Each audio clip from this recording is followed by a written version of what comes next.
The wind howled through the skeletal remains of what had once been a vibrant New England town, a decaying relic flecked with decay among the skeletal branches that clawed at the slate-gray sky.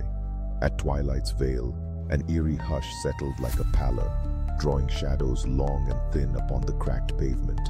It was the sort of silence that drained the color from the world, where even the crows that usually voiced their disdain over the abandoned houses had retreated into dark recesses, robbing the air of its unfurling promises. Isaac Green felt it first in the pit of his stomach, that nagging sense of unease that slithered beneath his skin like an unwelcome worm. After months of meticulous documentation of the town's derelict architecture, he had hoped for a fleeting reprieve in the shadows of night.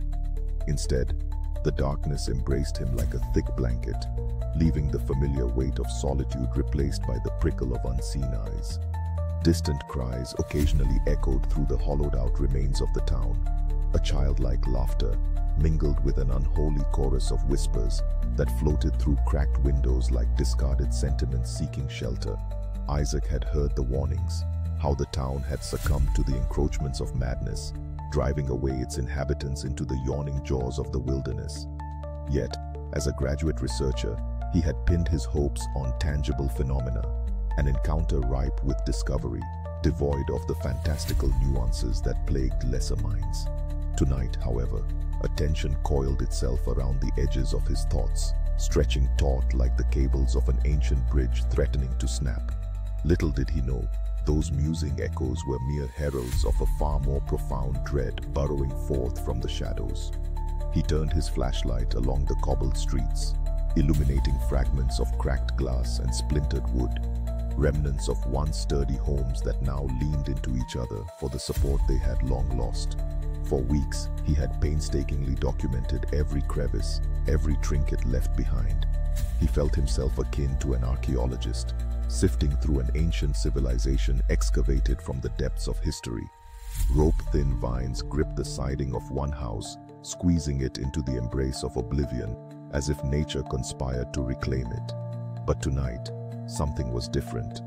The nearer he approached the town square, the more the shadows whispered, sending chills racing like tiny electric shocks down his spine. He told himself it was simple wind and the creaking timber of the forgotten buildings, but the air had thickened with an unsettling clarity, transforming every trivial hum of nature into an ominous hymn, an invitation perhaps. A flicker caught his eye, a lantern swaying in the wind, pulsing with erratic light beneath the boughs of an ancient oak. It had not been there yesterday. It was as if it had materialized out of the very ether itself. Isaac hesitated, bones prickling with desperation and exhilaration, caught between the instinct to retreat and the inexorable draw of discovery.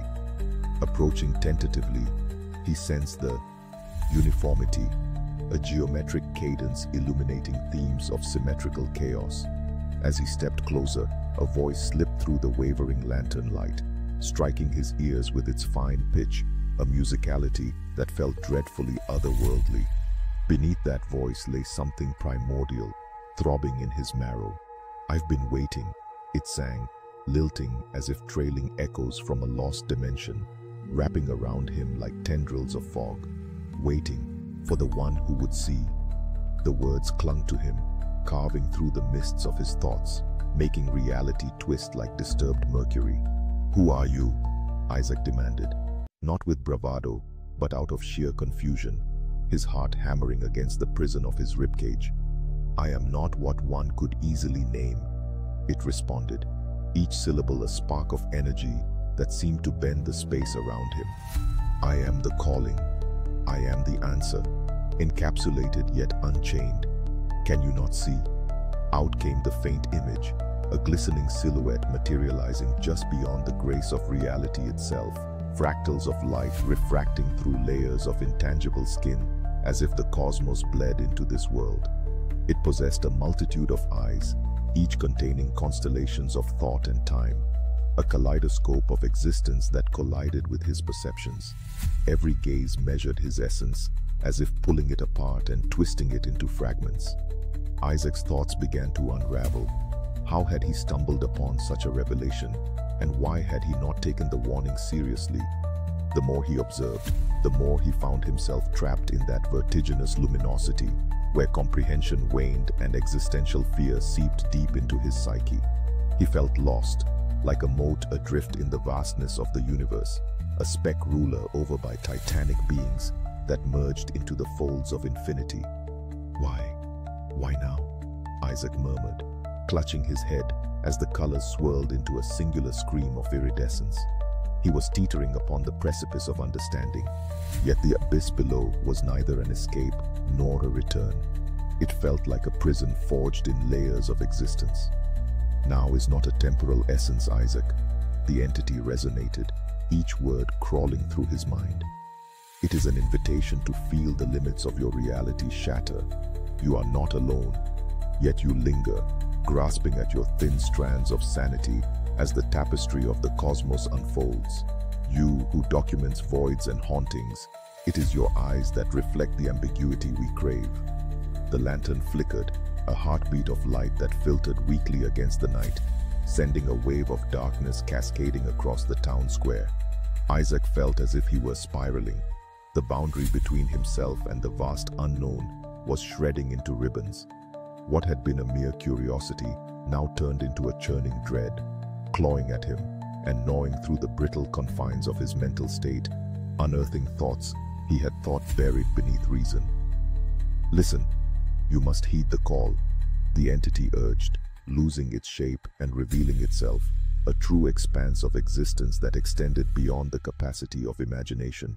It pulsated with cosmic energy, woven through the fabric of space and time, and with each heartbeat of its being, vines of comprehension unfurled into his mind, showing him glimpses of unfathomable worlds beyond the folds of reality. Isaac cried out, flailing against the intrusions, yet a sliver of curiosity simmered deep within him. He fought against understanding as the panoramas of chaos and creation dissolved and merged into a singular symphony, a cadence of plaintive cries and distant laughter ringing tightly around his heart and splintering the last vestiges of certainty. He was on the brink, exposed and naked before the infinite expanse of being. At that moment, the universe within him melded into the cosmic whispers, and then, in a slam of existential dread, like a lid closing over a casket, he caught sight of thought-born horrors that thrummed against the edges of perception. He understood finally, humanity was not alone, but he understood too that there was something far beneath. Will you join us, Isaac? The entity intoned, its tone woven with trepidation and beckoning warmth that settled like ice upon his soul. Will you know the true horror of existence? What do I have to give? He stammered, feeling the weight of cosmic truths claw at his sanity. Everything. Let go. Become one with the answered echoes of the void. The lantern dimmed, the pulsations of light now fading into an electric litany of shadows, underscoring the dark pleasures of abandonment. Everything that tethered him to humanity sloughed away like a molted skin as he braced for the final revelation. The whispers crawled under his skin, tentacles of hope and despair woven into one spaghetti-like tapestry, his mind fracturing with splendid agony. All at once, the cosmic presence surged around him, rippling through dimensions as if the very air conspired to unveil the veils of mortal safety. It was both intoxicating and repellent, a pulsing chaos that should not be, yet was. There was no going back, and as shadows merged with consciousness, they inhaled him deep into their maw, an unmarked epitaph scribbled into the annals of the unknowable. Isaac Green was never seen again, just another echo swallowed whole by the embrace of infinity. The lantern flickered out, but the whispers continued to echo. Something was waiting still, something humbling, eclipsing, just beyond the periphery of comprehension, laughing softly at the fragile nature of life. And somewhere, in the silence left behind, the shadows thickened, eager to entrap another curious wanderer lost in the fathomless depth of reality's pales.